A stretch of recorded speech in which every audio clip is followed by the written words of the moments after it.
Council come to order. Please join me in the pledge of allegiance. I pledge allegiance to the flag of the United States of America and to the republic for which it stands, one nation, under God, indivisible, with liberty and justice for all. Thank you. Mandy, could you please call the roll? Ravenhorst. Here. Danstra. Here. Skiba. Here. Hopkins. Here. Sport. Here. Dion is absent. Okay, thank you.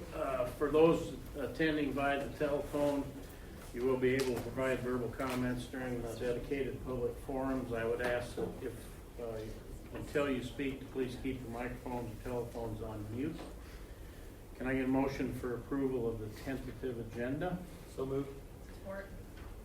Manstra, Spore, any discussion?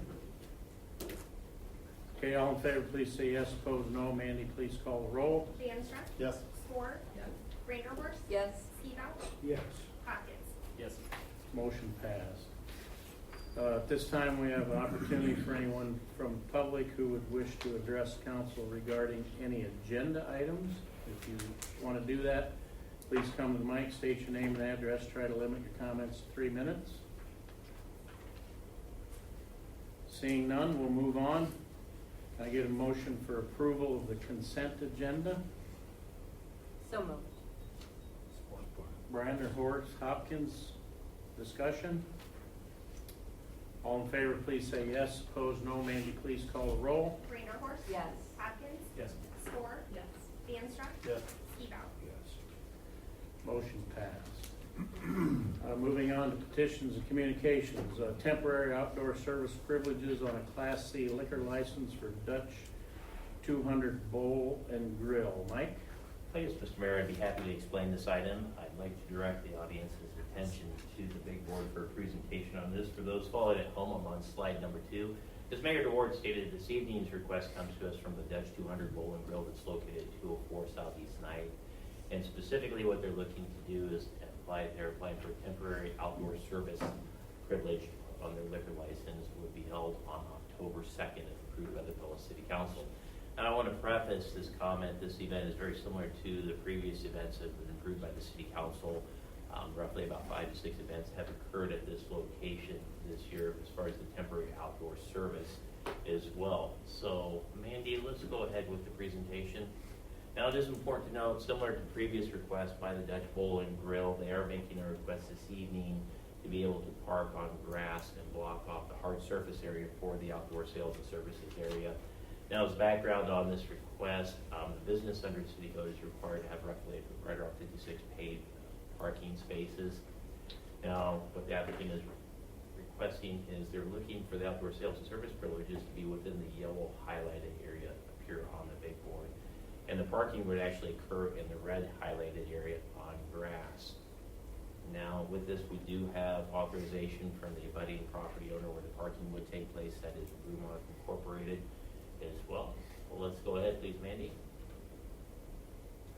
Now, as far as the legal analysis on this request, it is important to note that the city attorney believes the zoning administrator has the ability to approve temporary parking requests such as this, or temporary request to park on grass. Now, similar to what we've done previously, we've tied that zoning administrator's approval to this, to approval by the City Council, and it's contingent upon the City Council approving the outdoor sales and services privilege on this request. And I believe to date we've approved 5 to 6 of these requests, so this would be roughly about the 6th or the 7th request to park on grass. Overall, from staff's perspective, we believe it's reasonable to have a limited number of these, but it may be something if it becomes more prevalent in the future that we may have to have policies on what the definition of what is reasonable. But right now, we believe according our view of things that the request is reasonable, being under roughly right around that 6 or 7 that we've approved so far. So with that, Mandy, let's go ahead, please. Or is that it? That is it. And with that, Mr. Mayor, it is important to know, I believe the applicant did appear online, and all the other forms and procedures have been reviewed by city staff. And once again, this is an item, a policy decision by the Pella City Council. Parking on grass is contingent upon council approving the event. And with that, we'd be more than happy to answer any questions the mayor and council may have on this item. Okay, thanks, Mike. Can I get a motion for approval? So moved. Brander Horse Ski Bob, discussion, questions? Did you say this is like the 6th or 7th one, Michael? I better, Mandy, let's get the official. Yep, I believe it is the 6th. They were approved for 6 dates besides this one. This will be the 7th. Okay. Anything else? Okay, all in favor, please say yes. Opposed, no. Mandy, please call the roll. Brander Horse. Yes. Skibout. Yes. Hopkins. Yes. Score. Yes. DeAnstruck. Yes. Motion passed. I forgot, is that this weekend? What weekend was it? It was October 2nd. October 2nd. I'd say this weekend would be perfect weather for anything outdoor. Okay, moving on to resolutions. Resolution number 6341 entitled Resolution Entering into a Contract with the Governor's Traffic Safety Bureau for the purpose of special traffic enforcement in the City of Pella. Mike? Yes, Mr. Mayor, once again, I'd like to refer the council's attention to the big board for a brief presentation on this item. And tonight, we are entertaining a contract with the Governor's Traffic Safety Bureau. As council's well aware on this, but for those in the audience and those following at home, this is something that's offered typically to the City of Pella on an annual basis by the Governor's Traffic Safety Bureau. The proposed contract that we have this evening is for roughly $9,200, and it is for enhanced traffic enforcement. And we do have details on what our obligations under the grant would be as well. It is important to note that if this would be approved, the contract term is from October 1st of this year to September 30th of 2022. And that has been consistent with prior grants to the Governor's Traffic Safety Bureau as well. The important takeaway from a financial standpoint is no matching funds are required. And as a result, we are recommending approval this evening as we believe the program provides equipment that would otherwise need to be purchased by the department. So this would be supplemental equipment above and beyond the equipment that is currently included in the police department's budget. So we view this contract as a win-win for the community in summary. But with that, Mr. Mayor, I'd be more than happy to answer any questions the mayor and council may have on this item. Thanks, Mike. Can I get a motion for approval? Support. Skibout, Brander Horse, discussion? Chief, conduct 2 targeted traffic enforcement projects. Can you expand on that a little? Sure. So obviously, GTSB is promoting, safety, our roadways and stuff. And so each year they'll come up with a few different wolf pack ideas for agencies to come together and sometimes separately perform the same enforcement action, whether it's seat belts or OWI enforcement or speed enforcement. But it's just a targeted time where, we go out and work some overtime in those areas and then report back our statistics. Yeah, thank you. So Mike mentioned in his presentation purchase of equipment, and I see a in-car video and a breath. So are you gonna do all of these things, or does that eat up the budget, or? So with it, the purchase comes in the safety materials, which is, I don't know if you've been on our lobby lately, but I think that banner, Captain, if we got that last time, that big banner in our lobby is part of that purchase. But most of this is the in-car camera, which hovers about $5,500 when it's all said and done, and then the PVT to the permanent breath test. The other money goes into the cost of overtime for our staff to go work X amount of hours for this detail. Anything else? Questions? All right, all in favor, please say yes. Opposed, no. Mandy, please call the roll. Skibout. Yes. Brander Horse. Yes. DeAnstruck. Yes. Hopkins. Yes. Score. Yes. Motion passed. Resolution number 6342 entitled Resolution Fixing Date for a Public Hearing to Consider a First Amendment to the Development Agreement with Vermeer Corporation. Mike? Yes, Mr. Mayor, I'd be happy to explain this item, and for those following at home, I'm on slide number 6. As Mayor of the Ward stated, what we're discussing this evening is the Vermeer Development Agreement, First Amendment rather, to Vermeer's current development agreement they have with the City of Pella. It is important to note what this resolution simply does is sets the public hearing date on October 5th. And so the information that we have this evening is just a Reader's Digest overview of what will be discussed on October 5th. But in essence, what we will be discussing on October 5th and formally considering is an amendment to our current agreement with Vermeer Corporation. And specifically what Vermeer Corporation is proposing is to construct a 310,000 square foot parts distribution facility. This facility was not included in the previous development agreement that was intended to be a part of the campus rebuild project. Ironically, this project was actually proposed pre-tornado 2018, and once the tornado did occur, the emphasis shifted from Premier Corporation to rebuilding their corporation. And I will state for the record, I'm very thankful they chose to rebuild in our community. So this building is in addition to the campus rebuild project. It's been a very significant undertaking for Premier Corporation. Now overall, when we look at this new facility, we do have a color elevation of the facility up there on the big board. The estimated cost of this new building is in excess of $23 million.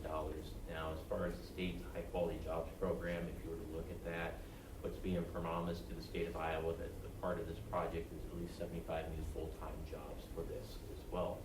So currently, we do have a development agreement with Premier Corporation. This will be the first amendment, and simply to include this new building in the current development agreement. And once again, we'll have considerably more detail on October 5th, but all we're doing this evening is simply setting the public hearing date and allowing staff to advertise for that public hearing on Tuesday, October 5th. So with that, Mr. Mayor, that concludes our presentation this evening. We're more than happy to answer any questions the mayor and council may have on this item. Okay, thanks, Mike. Can I get a motion for approval? Support. Hopkins, Banstra. Discussion, questions? Okay, all in favor, please say yes. Opposed, no. Mandy, please call the roll. Hopkins, Yes. Danstruck, Yes. Skibout, Yes. Spore, Abstain? Vanderhorst. Yes. Motion passed.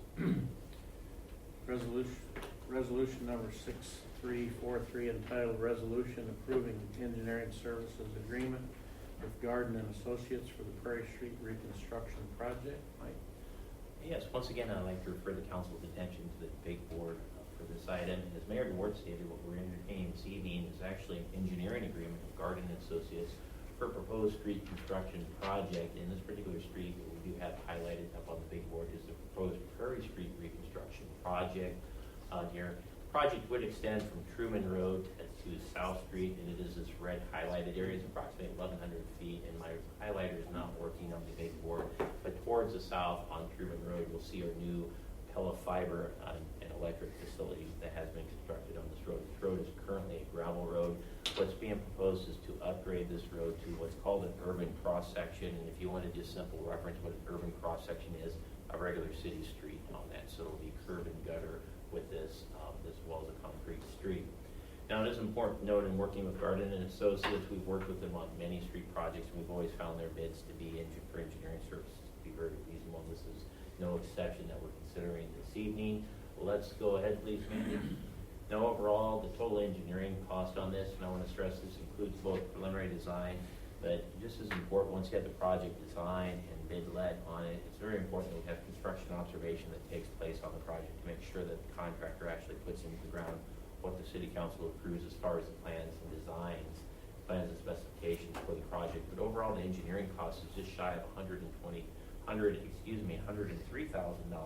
on that as well. I may not say it was reasonable if it was $123,000. So, but just shy of $103,000. We believe that the overall or the construction portion of this project is about $928,000. So when you look at the engineering fees as a percentage of the overall project cost, we feel it's reasonable on this project as well. Now, we have talked about the financing of this project and previously said we talk about it during the budget process, and that still stands intact, but we've been able to refine our estimates a little bit. And we'll make a decision during the 2023 budget process, actually, yes, 2023 budget process. We'll make a decision then if we're going to pay for it just with our cash reserves, or if we'll need to even issue debt for this project as well. But those decisions will be made during the budget process. Now, it is important to note that tonight starts the project, the design phase of the project. What we plan to do is actually seek a bid letting for the project over the winter months of this year, and hopefully have spring construction of the project, so the project would actually be constructed in the spring of 2022 with that. So in summary, Mr. Mayor, based on the direction of the City Council concerning this project, we are recommending approval of the agreement tonight with Garden and Associates, and this would formally begin the process or the project of the Prairie Street reconstruction project. So that concludes the staff's presentation. We're more than happy to answer any questions the mayor and council may have on this item. Okay, thanks, Mike. Can I get a motion for approval? I got this one. So moved. Brander or Skibout. Questions, discussion? I just want to know if anybody else just knows, especially Denny, a 4-year chip just fell off my shoulder, right? Are there storm sewers there now? Bits and pieces of culverts, Oh, not that's really. it? Okay. Down at the intersection of Truman, there's a little bit in front of Fiber that will be hooking into. Okay. So yeah, there'll be quite a bit of that, just bigger than. Anything else? All right, all in favor, please say yes. Opposed, no. Mandy, please call the roll. Reindeerhorst. Yes. Skibout. Yes. Hopkins. Yes. Score. Yes. DeAnstruck. Yes. Motion passed. Resolution number 6344 entitled Resolution Approving Engineering Services Agreement with Garden Associates for the Monroe Street Reconstruction Project. Mike? Yes, Mr. Mayor, and once again, I'd like to refer the council's attention to the big board for presentation on this item. Very similar to the previous item. Once again, we're talking about an engineering service agreement for Garden Associates. This one is for the gravel road that is currently up on Monroe Street, just west of West Third here as well. And is highlighted by the red section listed up on the big board.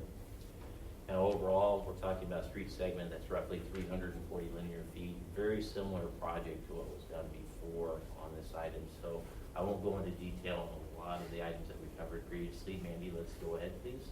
But overall, when we look at the project on this, we're looking at engineering fees right around $34,000, just over $34,000, which also includes the preliminary and final design, as well as construction observation services.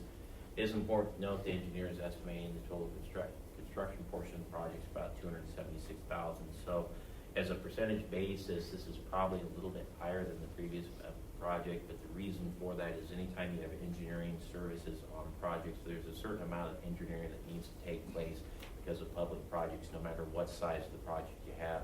So typically smaller projects, you'll have a greater percentage in engineering cost than you will on larger projects as well on a percentage basis.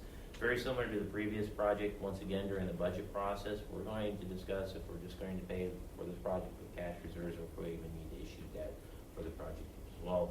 Similar timeline, we approved the resolution this evening, we approved the engineering services agreement. We're going to hopefully get this project bid during the winter months. If council approves the construction bids, we'll start construction on it in spring of 2022. So with that, Mayor, based on council's previous direction on these two projects, we are recommending approval of the engineering services agreement this evening. And we'd be more than happy to answer any questions the mayor and council may have on this item. All right, thank you, Mike. Can I get a motion for approval? So moved. Reindeerhorst, Hopkins. Discussion? Questions? Denny, is that Monroe scheduled to go on? Is that an open? I wanted to plant that seed, thanks for asking. As Mandy and I she made that map in her office, I said, let's square it off for now. Okay. We believe that'll go to 4th Street someday.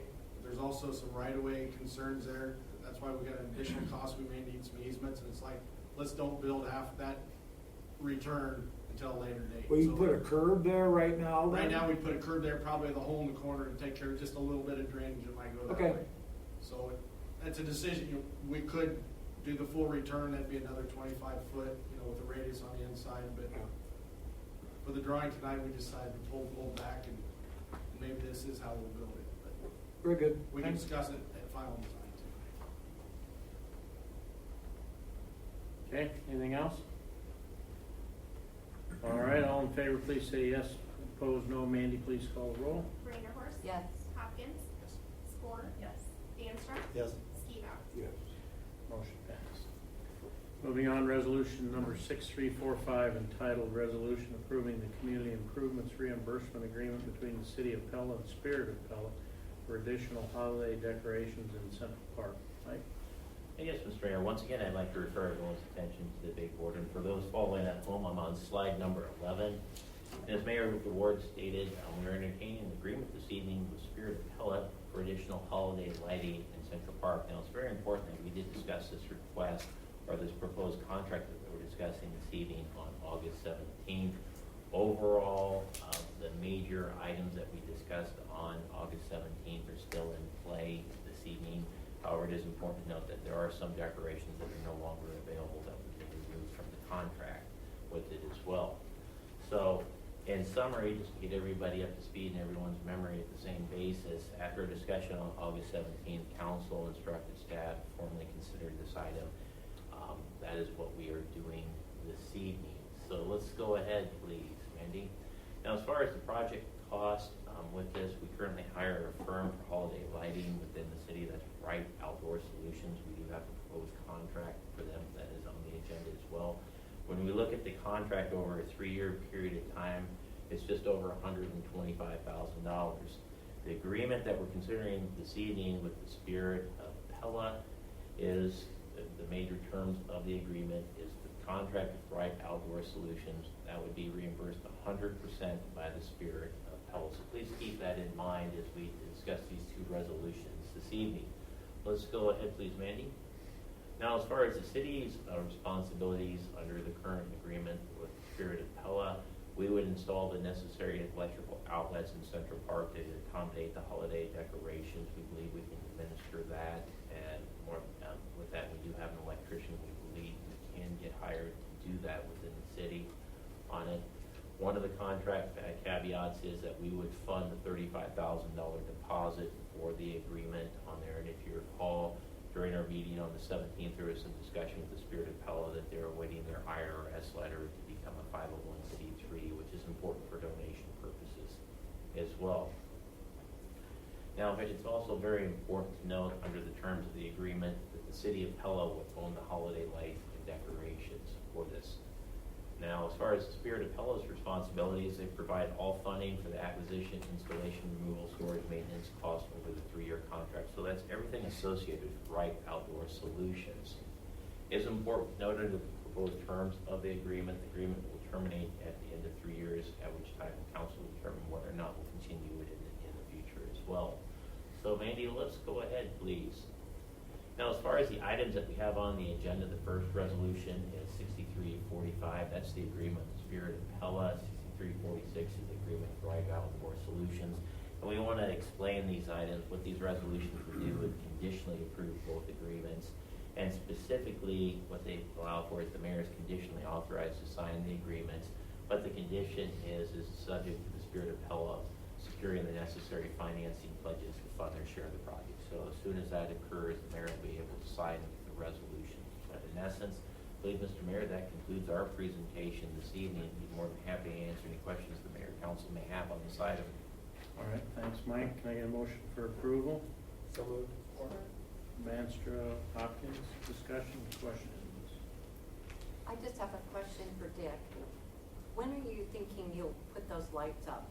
I just think this is the loveliest project, and it's so multi-generational friendly that I'm kind of excited. So I'm hoping you're going to tell me sooner rather than later.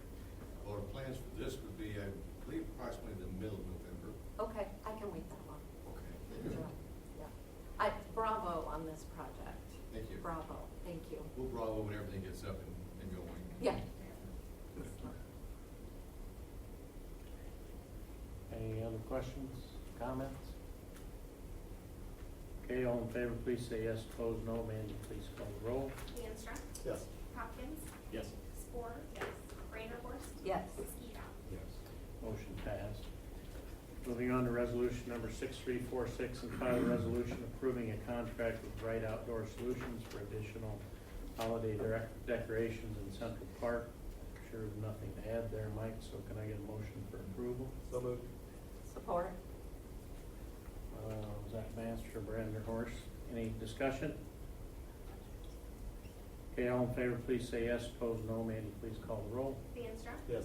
Reindeerhorst? Yes. Skeeter? Yes. Hopkins? Yes. Spore? Yes. Motion passed. All right, ordinance number 998. You gotta bear with me on this one.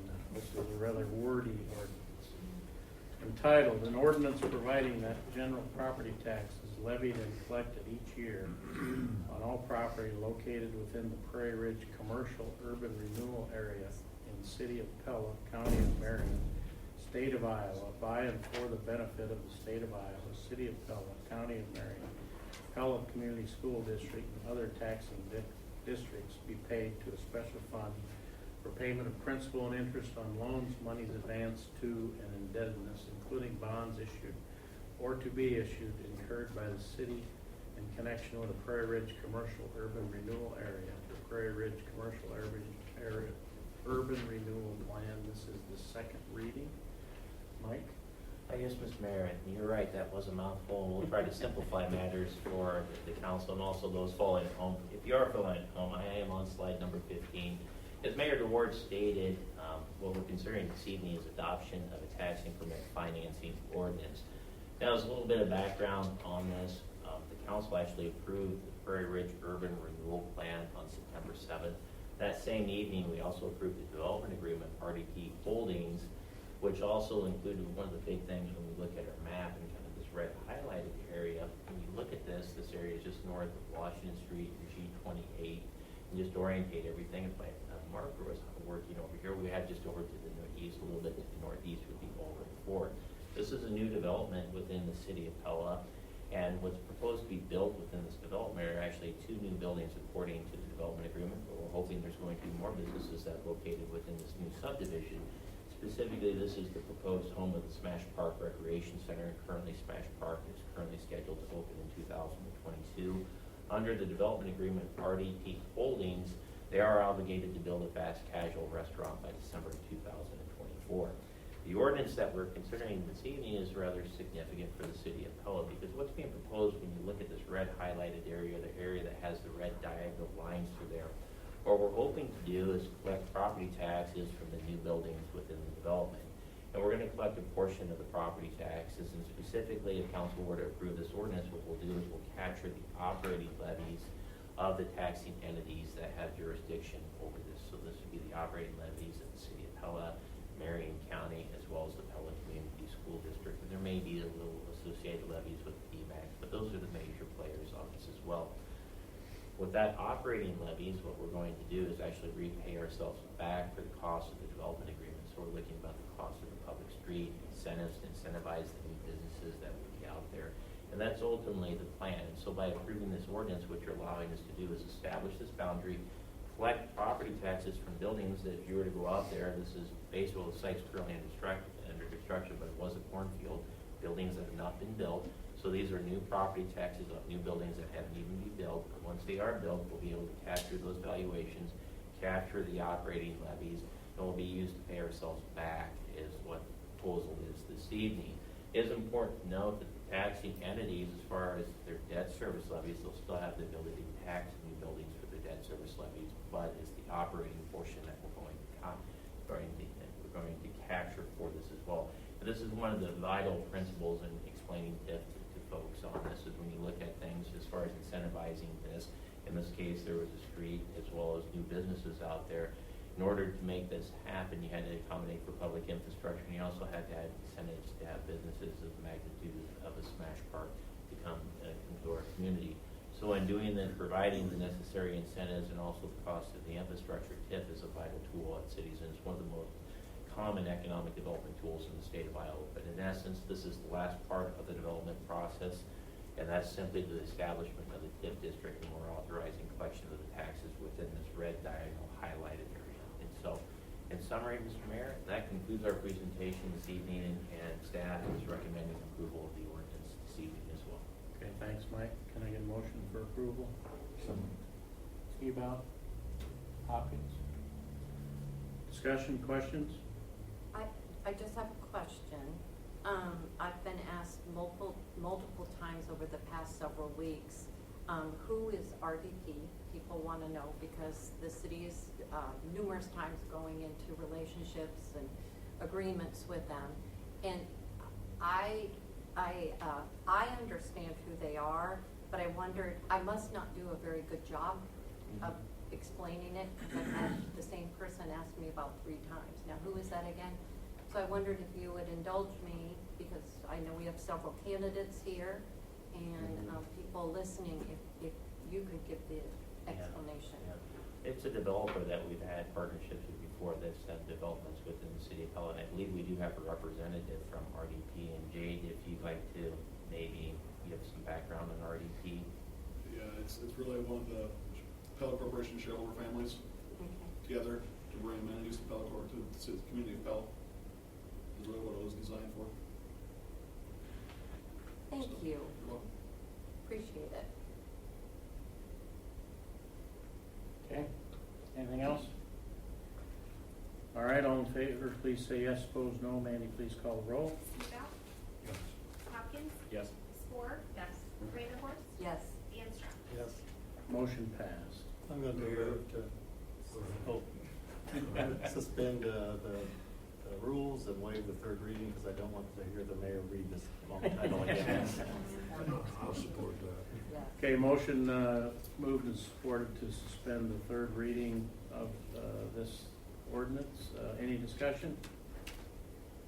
All right, all in favor, please say yes. Opposed, no.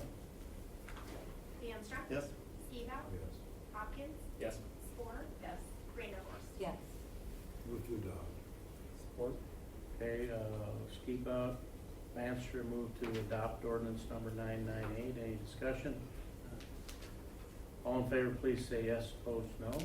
Mandy, please call the roll. Steve Out, Yes. DeAnstruck. Yes. Hopkins, Yes. Spore. Yes. Reindeerhorst. Yes. Motion passed, and the mayor says thank you for not making me read that one more time. All right, moving on to abstract of bills number 2087. Can I get a motion for approval? Approve initial orders. Support. Steve Out, Branderhorst, any discussion, questions about any of those bills? That 300,000 to RDP, is that the pass-through? That is correct. As a part of the development agreement that we approved on September 7th, you'll remember that we had a supplemental grant. That was a donation to Right. the City of Pella, so this is simply just a pass-through. Okay. And it's in accordance with the development terms that we have with RDP. Thank you. Any other questions? Okay, all in favor, please say yes. Opposed, no. Mandy, please call the roll. Steve Out, Yes. Reindeerhorst. Yes. DeAnstruck. Yes. Hopkins. Yes. Spore. Motion passed. Any council have any other business you'd like to bring up tonight? All right, any member of the public have any other business that you would like to address the council with this evening? If so, please come to the microphone, state your name and address, and try to limit your comments to 3 minutes. Okay, hearing none, we will adjourn to policy planning to discuss Neal Drive, 218th Avenue speed limit, stop signage, and proposed update to the design review district design manual. Okay. Well, Mr. Mayor, we'll go ahead and start out with Neal Drive and 218th Avenue. And before starting this, I will have to apologize. I'm going to be butting up very soon on this item. A long time ago in my city administration career, you learn to defer matters quickly whenever you talk about speed limits or stop signs or parking issues on the streets. And we have 2 of the 3 up here tonight. So I'm going to be quickly turning this matter over to Chief McShahey as well as our Public Works Director, Denny Byer. But in essence, what we wanted to have was a discussion on the new street, actually the upgrade of the current gravel road and I'd say hard surface area on 218th Avenue that extends from Idaho Drive down to the Shady Brook subdivision. We do have a map of the area listed up on the big board this evening, and that the street is actually making very good progress on it, and it won't be long before hopefully we'll be able to have a successful project out there as well. But what we have this evening, Mandy, if we can go ahead please, is we have a proposed stop sign at the intersection where the road turns down to the Shady Brook subdivision on 218th Avenue. And what we also want to talk about is the speed limit along the route. And so with that very brief overview, Chief McShahey, I'd like to turn the floor over to Chief McShahey for comments, and then also have Denny Byers input on this matter as well. So go right ahead, Chief. Yeah, thank you very much. So actually, what I'd like to do, because Denny has history regarding other similar instances, I just wanted to share that first, and then I just kind of like to weigh in on this particular instance, because I think there are a lot of the same regarding private drives. Yeah, thanks for bringing up the private drive too, because that's really not part of the discussion, but we better mention it. As the code reads today, Neal Drive's already 25, so that we're not here for that tonight. Of course, unsigned gravel roads, I believe by state code are 50 allowable without being signed. So there becomes our dilemma, is that was 50 prior to this construction. Now that it's residential in nature, we felt we really need to slow those people down as they're hitting that edge of pavement, and approaching that intersection. Now we have the sidewalk along there. So we're thinking 30 is appropriate, maybe taking it back to 25 is a little bit too drastic. That being that stretch only has one driveway, we can justify in the criteria 30. So that's our proposal at staff level. The stop signs, I think we talked about that a little bit, clear your back when we decided to put the sidewalk along the street, that we needed a safe place for people to cross. So therefore, these would be 2 new stop signs, one northbound, one eastbound.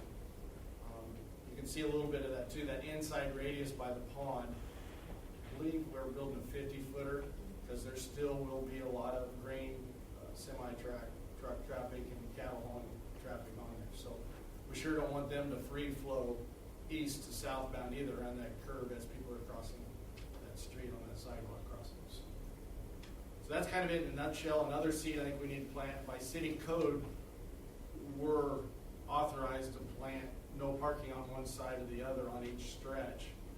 You know, being this is kind of a major in and out, maybe we want to consider no parking on both. That would take further action by council on another date.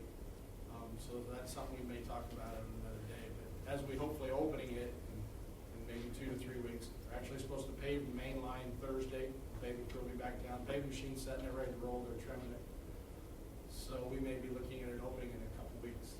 Therefore, that's why we want to talk about the stop signs, so we're going to put those in. But no parking is still a concern. You know, the neighborhood for the most part's had a rural road where I don't know that anybody's been accustomed to having a whole lot of parking out on the street anyway. So that, you know, maybe this is a good case where we just go in with no parking both sides and let it be. But, so we're open to that discussion yet too. So You want to have that now, Denny? what's that? You want to have that now or later? Well, I think we maybe want to consider that, you know, opening day, there's no sense, and sometimes our no parking, you know, that's delayed a little bit from an immediate opening. You know, we've never been once to be a ribbon cutting ceremony type, delaying it, you know, a month. It's more important to get everybody back on the pavement and get them going the quickest way they can to town in this case too, so. So obviously one, I'm sorry, Mr. Reed. just if maybe I'm not remembering correctly, but it seemed like we also talked about a stop sign at the entrance or the Shady Brook. But I think maybe was that when at first we were talking about the sidewalk on the other side of the road, so there's no Yes. need for that now? Correct. Okay. That'd be what we'd see as a mid-block crossing, you know, instead of at a controlled intersection with stops. So Yeah, okay. we would not recommend that now. But there will not be a stop sign when you pull out of Shady Brook? Yes, I'm sorry, it's already there. It's just- Yeah, okay, Yeah, okay. yeah. I knew we talked about putting it on the new street, but then I think we were talking about the sidewalk being on the other side. But one time we had, a trail going clear cattywampus across soccer fields. And the site visibility is much improved. You know, we took that knob down at that intersection about 2.5 feet, pulled that intersection back. There's still maybe a little bit too much dirt in those first 2 houses. They skimmed that off there. We'll see once the pavement's in place. We may approach those 2 neighbors. One's a spec house yet. I don't know if there's any buyer. They're living there. Are they living there? Yeah. And I know the builder was very willing to let us grade further, but really the next lot's got a much steeper embankment that we may want to approach them and cut that down, but it's still much improved from where it was. I was just gonna add, you know, obviously my staff and I have been talking to Denny and, you know, making sure that we take into consideration all these things. And I kind of really still leaning on him to provide me some back history and some information that, you know, I concur with the speed limit there. It meets, you know, with kind of the lay of that land and safety considerations. Stop signs are appropriate for Iowa code. Not coming off that private drive is appropriate. So I think we're there. Yes, I forgot to cover the private drive, as you mentioned. For those that, the stub going to the east, that's entirely private, both those drives. And by state code, you have to stop coming out of a private drive. So the City of Pella, most cities do not sign those with a public stop sign or a regulatory sign because the code covers you. Some say, well, why don't you put a sign there? Well, then we'd be, in Pella, for instance, we'd have dozens of those. They're all private, the widths don't meet, the surface don't meet. It's just, you open up a whole can of worms. So we do not sign those.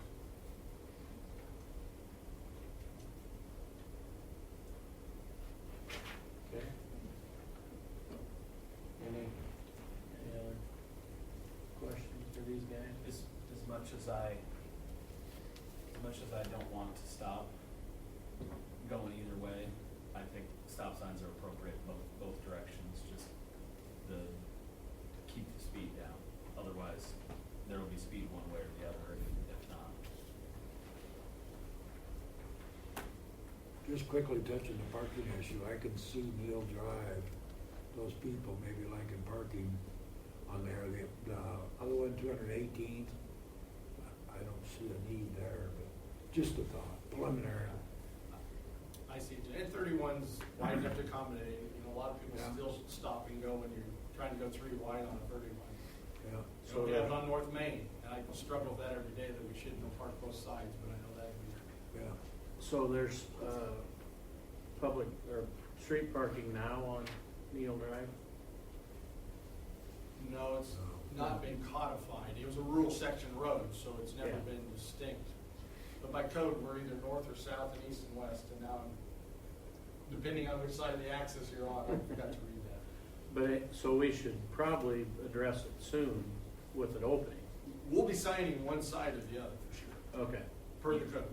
okay, It's whether we want the second side to sign. yeah, okay.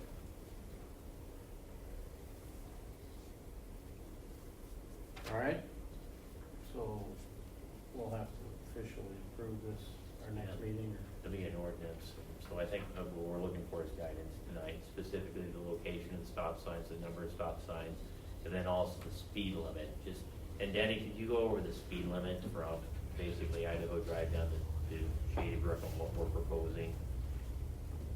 Yeah, well, from Idaho to the corner Mhm. is 25, and I believe my guys double checked, there was at least one, if not 2 signs in that stretch previously defining that.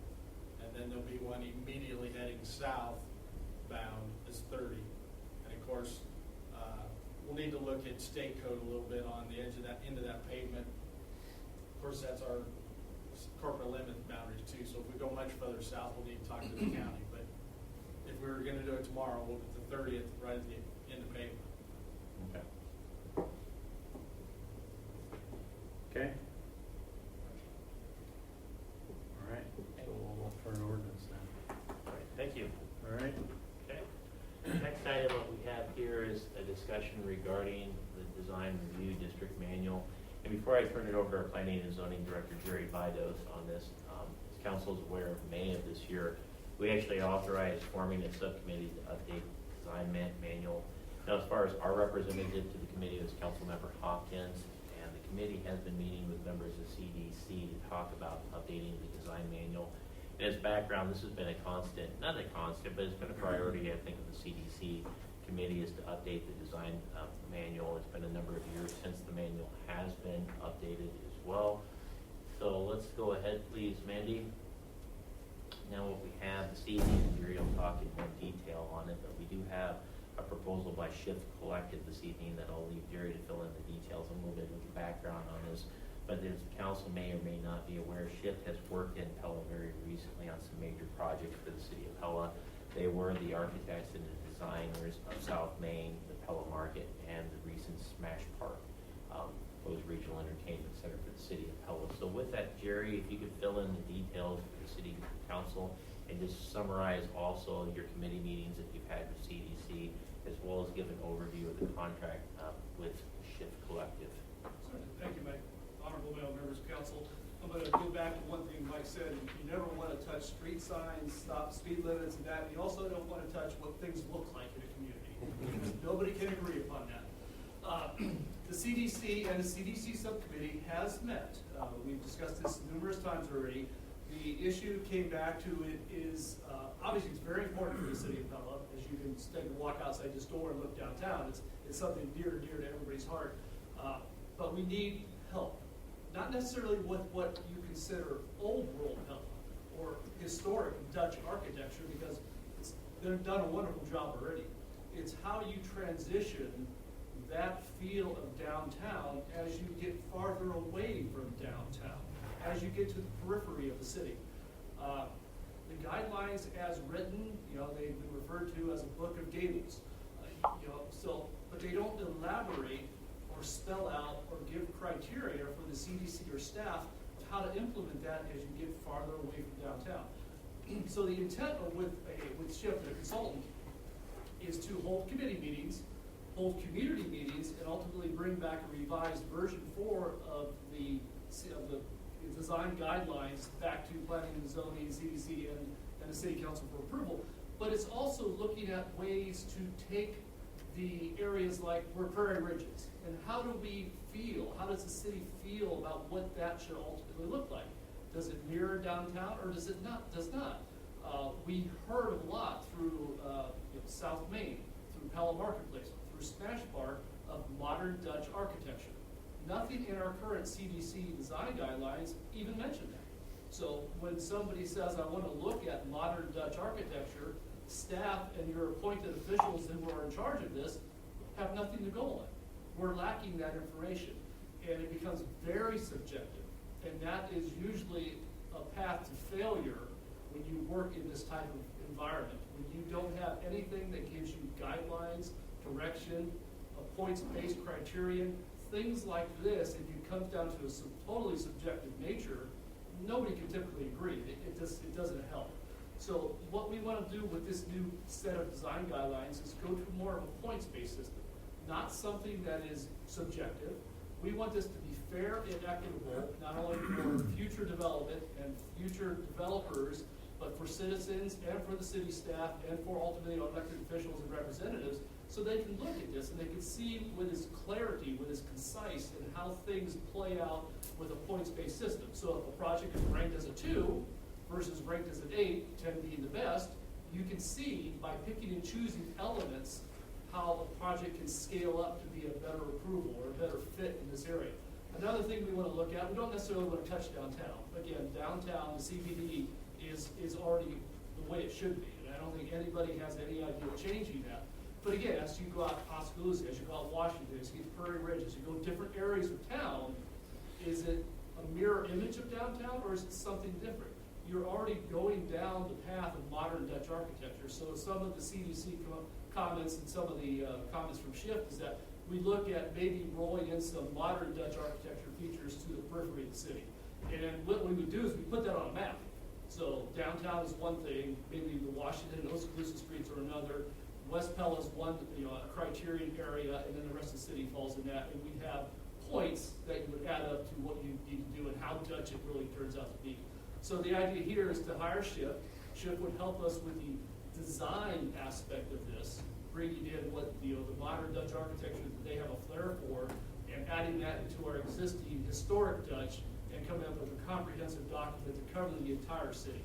So that's the premise behind this proposal tonight. Okay, thank you. I just noticed that P&Z is not involved in this at all. I wonder if P&Z wouldn't be bad to have an eye on. What's your thoughts? I just think more people we have looking at it, and maybe that's not the right attitude. Well, the way your system is set up for approval, as we would take any development that would come in, the CDC is in charge of what a building looks like architecturally. Okay. The planning and zoning is in charge of how it lays on the ground with traffic, parking, and that stuff. Jerry, I understand that, but for the sake of this study, I guess is what I was The more referring to. information provided to any city staff or committee elected in a position of appointment would be valuable. Absolutely. Yeah, that's my point. So for what it's worth. Oh, me first. Okay. I just have just a brief statement / comment, kind of question. In all of this, is that committee going to look at the various areas of our community and understand the background of those areas? And I'll just come right to the point. Last week I gave a speech on the Oskaloosa corridor. And the history of the Oskaloosa corridor is very, very, very different.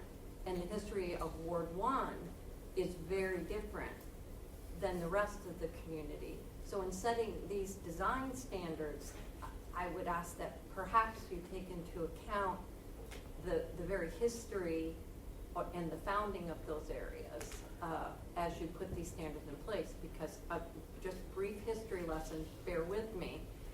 In Ward 1, that's where Domini Scolti sent everybody who wasn't Dutch. So to me, when we implement strict Dutch architectural policies down there, it kind of makes me laugh, and I would ask that perhaps Ward 1 would be able to claim some of their own history, much like a lot of communities do, where you have, like in St. Louis, you have your Italian districts and you have your Polish districts. Just a little thing to consider, you know, that along with the Dutch modern architecture, we understand the radius of our community and how and why they were founded.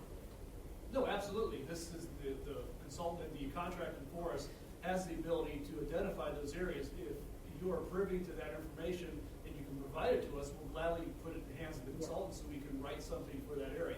It would go hand in foot with any other area of the I city. love that. You only have to ask me once, I'll get it to you. Thank you. This is my night. You don't Chip off even the have to ask her shoulder. once. She'll Yeah, get it to I you. got it. Yeah, and also, I think one of the things I failed to mention too, when we talk about the design manual, Jerry, once we have a proposal from Shift and proposed draft that's been reviewed by CDC, the ultimate approval of the design manual is by the city council on that as well, so that's important to keep in mind. Well, I like the thought of meeting together once you get some direction to the CDC and the council, so that the council has full understanding of the process and the thought process. Because I think it's important that we, as we get farther from downtown, there's some different standards. I think new construction on the edge of town could and should look a little different than what we have downtown. So I like that aspect of it too. I was just gonna follow up a little bit what you said as you're going to the different areas. I'll never forget Bob Zylstra here talking about the Vita building, which you're gonna have to put your visor down as you drive by that, you know, on Hazel Street. You know, there it's glaring, it's garish, it just doesn't seem to be a good fit. And would the scope of your study go into those areas as well? Yes, absolutely. It's going to cover the city as a whole. Okay. You would, the design guidelines look, this is for commercial aspect, so we'll cover commercial. And it would be, you know, again, we're gonna try and identify the key areas. We'll take input, and again, we'll have the community input. So what I'm saying now is just a premise of what may come. But we'll hold community input meetings, and areas like that could all be added into, and we could incorporate a level of criterion for those areas. Yeah, and just to clarify that the Vita building is owned institutional on it, so it doesn't fall, just so council may or may not be aware, but currently institutional property is not under CDC purview for design standards. Is it defined institutional? Churches, hospitals, schools, City of Pella, and our buildings, that we try to comply, yeah. We do, in the case of our buildings, we do try to comply with CDC guidelines voluntarily, but that's just generally governmental entities or educational entities or religious entities. But that's by code that they're exempt from that, right? Well, that's subject to the city council. That's something we've stayed away from is on CDC. That question's been asked before about institutional zoning, but that can be somewhat problematic with some of the entities that we just mentioned too, so. So I think, well, if I'm reading the council correctly, I think we would expect to come back with the approval of an agreement with Shift to get this process rolling. That is correct, sir. Okay. All right, so now we are going to go into a closed session, of which I don't anticipate there will be any action taken after the closed session. So I think we'll stay in here and do that. So we're going to ask everyone else to leave so we can go into closed session. And if you want to come back in after our closed session, like I said, I don't anticipate any action coming out of the closed session. We'll come out of closed session and we'll adjourn our meeting, so. Yeah, no, I'm saying, we have to vote. Stay here. Stay here till we vote. Second. Oh, okay. Is it an emergency? No. That's what my mother used to say. Is it an Last emergency? time Liz went so late, I wouldn't be impressed. I know, I know. Because if it's an emergency, we'll wait. All right, so do I have a motion to enter into closed session pursuant to Iowa Code Chapter So moved. 388.9, paragraph 1, to discuss marketing and pricing strategies or Support. proprietary information of a city utility and its competitive position would be harmed by public disclosure not required of potential or actual competitors, and if no public purpose would be served by such disclosure. Support. Banstra, Branderhorst. You can go. Any discussion? Oh, we have to say yes. All in favor, please say yes. Opposed, no. Mandy, please call the roll. Banstra. Yes. Branderhorst. Yes. Skibout. Hopkins. Yes. Spore. Yes.